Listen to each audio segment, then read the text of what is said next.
왜 바로 너에게 다른 사람들은 사랑의 감정을 느끼는 걸까? 너는 언제든지 어떤 사람들이 너에게 거의 마그네틱한 매력을 느끼는 이유에 대해 생각해 본 적이 있니? 그들을 끌어당기는 것은 너의 외모, 카리스마, 아니면 소통 방식일까?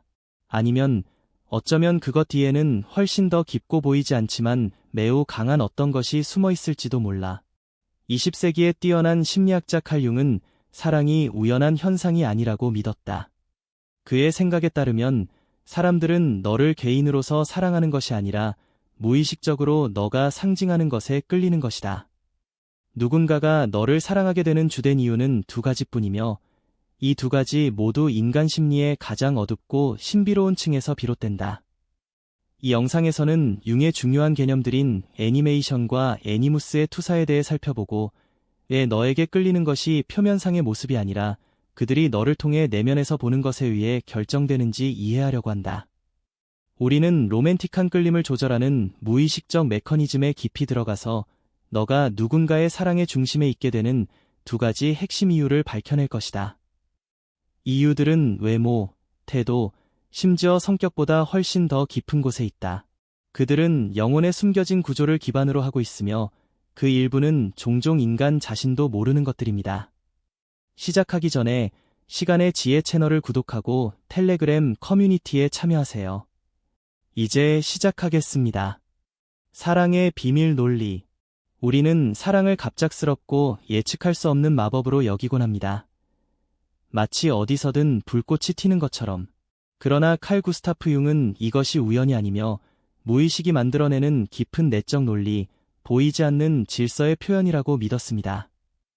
우리가 즉흥적인 감정으로 인식하는 것들은 사실 우연한 상황의 결과가 드물게 아닙니다. 이는 오랜 시간 동안 내면의 힘, 감정, 억압된 경험, 무의식적인 욕망과 충족되지 않은 필요들이 만들어낸 조용한 구조의 결과입니다. 모든 매혹의 순간 뒤에는 구조가 숨어 있는데 조용하고 거의 신성한 정신의 건축입니다. 바로 그것이 우리를 특정한 사람들로 이끌고 다른 사람들을 피하게 만듭니다. 이곳에서 융은 근본적인 개념 중 하나인 투사를 소개합니다. 우리 각자는 내면의 자신만의 자아의 모양, 조각들을 간직하고 있습니다. 우리가 누구였는지, 누구인지, 그리고 무엇을 추구하는지에 대한 것들입니다. 이 요소들 중 많은 것들이 잊혀지거나 억압되거나 거부되었지만 완전히 사라지지는 않습니다. 이들은 무의식의 그림자 속에서 계속 존재하며 다른 사람들을 통해 드러날 때를 기다리고 있습니다. 우리가 어떤 방식으로든 우리의 내면적 이미와 공명하는 사람을 만났을 때 강한 끌림을 느끼게 됩니다. 때로는 이것이 마법이나 운명적인 사건처럼 느껴지기도 합니다. 하지만 실제로 우리의 애착은 그 사람 자체보다는 그 사람에게 비친 우리의 투사에 더 가깝습니다. 예를 들어 평생 내성적이고 억제된 채 감정을 공개적으로 표현하는 것을 두려워하는 사람을 상상해 봅시다. 그런데 갑자기 진실되고 솔직하며 밝고 두려움 없이 말하는 생생한 누군가를 만난다면 그에게서 느끼는 끌림은 즉시 일어나지만 그것은 단순한 감탄을 넘어서게 됩니다. 이것은 표면적인 감정보다 오히려 내면의 반응에 가깝습니다. 그런 사람은 자신 안에 숨겨진 힘을 상징하지만 아직 그 표현을 찾지 못한 상태입니다. 끌림의 느낌은 현실적으로 느껴지지만 그 뿌리는 무의식에 있으며 무의식은 조화와 내적 변화를 갈망합니다. 동시에 누군가는 당신을 외적인 특성 때문에 사랑하는 것이 아니라 당신 안에 그들이 부족한 것을 비추기 때문에 사랑할 수 있습니다. 아마도 당신은 힘, 따뜻함, 자유, 명료함 또는 깊이와 같은 특성을 상징하며 그것들은 그들이 내면에서 찾고 있는 것들입니다. 당신은 단순한 사람이 아니라 살아있는 상징, 그들의 잃어버린 자아를 비추는 거울, 내적 충만을 위해 필요한 빠진 요소로 변모합니다. 이 감정의 첫 번째 이유는 바로 당신이 그들에게 부족한 것을 구현하기 때문입니다. 여기서 말하는 것은 단순히 반대가 끌린다는 것보다 오히려 반대가 공허를 드러낸다는 점입니다. 이는 잊혀졌거나 억압되었거나 결코 발전하지 않은 내면 세계의 일부입니다. 이성적인 사람은 깊이 감정을 느끼고 자유롭게 표현하는 능력을 가진 감성적인 사람에게 강한 끌림을 느낄 수 있습니다. 내향적인 사람은 마치 자신의 영혼이 빛과 교류를 찾는 것에 대한 부름에 응답하듯 외향적인 사람에게 사랑에 빠질 수 있습니다. 엄격한 구조와 질서를 고수하는 사람은 혼란스럽고 즉흥적이며 생기 넘치는 누군가에게 매료될 수 있습니다. 그러나 이 감탄 속에는 위험이 숨어 있습니다. 만약 그 사람이 당신에게 끌리는 이유를 깨닫지 못하거나 이러한 성격이 이미 자신의 본성에 내재되어 있다는 것을 이해하지 못한다면 사랑은 쉽게 의존으로 변할 수 있습니다. 그때 그는 당신의 인격이 아니라 당신이 무의식 중에 상징하는 자신 내 일부에 집착하게 될 것입니다. 전체 사랑이 아니라 결핍된 부분을 집착하는 것이죠. 그리고 그의 욕구가 변하거나 당신이 자신의 진정한 인간성을 드러내어 그의 이상화된 투사를 무너뜨리면 모든 것이 무너지기 시작할 수 있습니다. 이것이 바로 투사의 주된 함정입니다. 그것은 강렬하고 생생한 연결의 환상을 만들어내지만 종종 신뢰할 수 없는 것임을 의미합니다. 이는 실제 친밀감이 아니라 심리적 필요에 기반한 연결입니다. 환상이 사라지면, 그리고 이는 피할 수 없이 언젠가는 일어나게 마련이지만 그 환상에 기반한 사랑은 점차 사라지기 시작합니다. 융은 단순히 투사 개념에 그치지 않았습니다. 그는 더 깊은 곳으로 들어갔다. 사랑이 영혼의 반영으로 변하는 곳으로. 바로 이곳에서 그는 자신의 핵심 개념 중 하나인 아나마와 아니무스를 도입한다. 이것은 무의식의 깊은 곳에 새겨진 양성의 원형적 이미지이다. 융에 따르면 모든 남성 내부에는 여성의 이미지 아나마가 있으며 이는 감정적이고 민감한 측면이다. 모든 여성 내부에는 남성의 이미지 아니무스가 있으며 이는 논리적이고 목표 지향적이다. 이것은 단순한 선호나 습관 또는 문화적 시나리오가 아니다. 이미지들은 먼 과거에 뿌리를 두고 있다. 이들은 어린 시절의 최초이자 가장 깊은 정서적 유대, 특히 부모와의 관계를 바탕으로 형성된다. 그러나 또한 신화, 종교적 상상력, 집단 기억, 그리고 세대를 거쳐 전해지는 상징들에 의해 강화된다. 시간이 지나면서 이러한 원형들은 감정적으로 풍부한 패턴으로 변모하며 눈에 보이지 않지만 강력한 구조로서 우리가 주변 사람들을 인지하는 방식을 형성한다. 우리는 그것들을 내면에 품고 있지만 완전히 그것에 부합하는 사람을 만날 때까지 깨닫지 못합니다. 그리고 그 순간 기적처럼 보이는 일이 일어납니다. 끌림의 물결이 우리를 휩쓸고 갑니다. 마치 우리가 이 사람을 태어나기 전부터 알았던 것 같은 알아보는 느낌이 듭니다.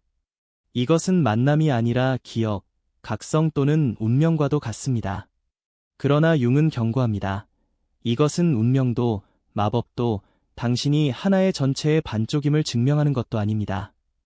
이것은 당신 자신의 심리이며 자신의 내적 구조를 보고 그것을 타인에게 투사하는 것일 뿐입니다. 당신은 그 자체에 반하는 것이 아닙니다. 오히려 오랫동안 내면 세계에 살아 숨쉬던 이미지, 주변 현실에서 그 반영을 찾은 이상에 집착하는 것입니다. 두 번째 이유는 당신이 강력한 무의식적 이미지를 깨우기 때문입니다. 그들은 그것을 내면에 품고 있었던 것입니다. 당신은 단순한 사람이 아니라 매우 친숙한 것, 내면의 이미지를 생생하게 떠올리게 하는 존재로 변하는 겁니다. 이 이미지는 오랜 세월, 어쩌면 평생 동안 그들이 간직해온 것이며 외모나 행동 방식의 일치와 항상 관련된 것은 아닙니다. 때때로 말하는 것은 형태가 아니라 본질에 관한 것이다. 너 안에 어떤 것이 그들의 무의식적인 구조와 공명하며 그 반응이 강한 감정을 일으킨다. 너는 내면의 원형을 활성화시킨다. 바로 그래서 이 연결은 즉각적이고 거의 초자연적으로 느껴진다. 이 감각은 너와 직접적으로 관련이 없다. 그것은 너가 그들의 내면 세계에서 어떻게 인식되는지, 그들의 상상 속에서 어떤 역할을 하는지, 어떤 이미지를 구현하는지 반영한다. 그러나 바로 이 점에 근본적인 위험이 숨어 있다. 사람이 너에 의해 만들어진 자신의 내면 이미지를 사랑하게 되면 그는 너의 진정한 본질을 보기 시작하지 않는다. 그는 단지 환상, 아이디어 또는 성화된 투영만을 인식한다. 너는 무의식적인 힘들이 너를 만나기 훨씬 이전, 오히려 그는 그것이 내적 발전의 중요한 단계라고 믿었습니다. 투사는 그에게 실수가 아니라 개인적 성장의 기회로 인식되었습니다. 그는 사랑을 단순한 감정 상태로만 보지 않고 강력한 변형의 도구로 여겼습니다. 당신이 사랑에 빠지는 사람마다 그 사람은 당신 안에 오래도록 살아온 모든 것을 비추는 거울이 됩니다. 어떤 사람들은 당신 안에 숨겨진 자원과 잠재력을 깨우기도 하고 다른 사람들은 두려움과 내적 장애를 불러일으키기도 합니다. 어떤 이들은 당신 안에 창조적 에너지와 자유에 대한 열망을 불태우게 하고 다른 이들은 불안, 의존, 자신감 부족을 야기합니다. 그러나 이 모든 표현에는 하나의 무의식적 기능이 있습니다. 그것은 당신이 온전한 존재로 나아가는 길을 빠르게 하는 것, 즉 융이 개별화라고 부른 자신이 되는 완전한 과정에 이르는 길입니다. 누군가가 당신에게 사랑을 느낄 때 그는 당신 안에 특별한 무언가를 본다고 확신할 수 있으며 그 안에는 어느 정도의 진실이 담겨 있습니다. 진정한 이유는 내가 그 안에 내면의 과정과 감정을 일깨우기 때문이다. 너는 상징이자 촉매제이며 또한 내면적 성장의 새로운 단계로 넘어가는 심리적 전환점이다. 이 마지막 깨달음은 사랑과 자아와 관련이 있다. 그렇다면 왜 바로 너가 사람들을 끌어들이고 그들에게 감정을 불러일으키는 걸까? 그 이유는 내가 그들이 간절히 필요로 하는 것을 반영하거나 오랫동안 잊고 있던 것을 그 안에서 깨우기 때문이다. 두 경우 모두 사랑은 본질적으로 너와 직접적인 관련이 없으며 사람이 추구하는 내적 통합성을 반영한다. 이것이 바로 그 부름, 그 성장, 그리고 깨어남이다. 너 역시 마찬가지다. 너는 잃어버린 자아의 일부를 반영하는 사람들, 무의식 깊은 곳의 이미지들을 무심코 떠올리게 하는 사람들, 또는 의식적이거나 잠재의식적으로 너의 다음 성장 단계의 열쇠를 쥐고 있는 사람들에게 사랑을 느낀다. 그러나 만약 내가 이러한 무의식적 패턴을 인식하지 못한다면 반복 속에 갇힐 위험이 있다. 너는 같은 유형에 계속 끌리고 같은 역할을 반복하며 같은 환상에 사로잡히고 다시 희망을 품고 다시 실망하게 될 것이다. 당신은 사랑의 운이 없다고 생각할 수도 있지만 사실 당신의 잠재의식은 계속해서 중요한 것을 가르치려고 하고 있습니다. 당신이 그 교훈에 준비되지 않은 동안 그것은 반복해서 계속될 것입니다. 융은 깨달음으로 가는 길은 자각이다 라고 말했습니다. 자신의 투사, 내면의 원형, 반복되는 시나리오를 인지하기 시작하면 당신은 더 이상 자신을 채워줄 누군가를 찾지 않게 됩니다. 대신 내면이 온전하다고 느끼기 시작합니다. 바로 그 순간 사랑은 변화하기 시작합니다. 그것은 환상, 고통, 두려움에 기반하지 않게 됩니다. 진실되고 평온하며 땅에 뿌리내린 자유로운 사랑으로 변모합니다. 결국 가장 깊은 사랑은 완벽한 파트너를 찾는 것이 아니라 오랫동안 인정과 수용을 기다려온 자신 내면의 일부로 돌아가는 것입니다. 이제 당신은 다른 사람에 대한 사랑뿐만 아니라 자신을 향한 사랑도 경험하기 시작합니다. 당신은 이 사람이 당신이 드러내도록 도와주는 자신 버전에게 사랑에 빠지고 있습니다. 융의 관점에서 사랑을 이해하는 것은 그것이 항상 다른 사람에 관한 것만이 아니었다는 것을 의미합니다. 그것은 바로 당신 자신, 당신이 진정한 나로 돌아가는 길에 관한 것입니다. 그러니 다음에 누군가가 당신에게 사랑을 느끼거나 강렬한 자기 유도적인 끌림을 느낄 때 잠시 멈추어 자신에게 묻으세요. 지금 내 영혼의 어떤 부분이 깨어나고 있나요? 관심 가져주셔서 감사합니다.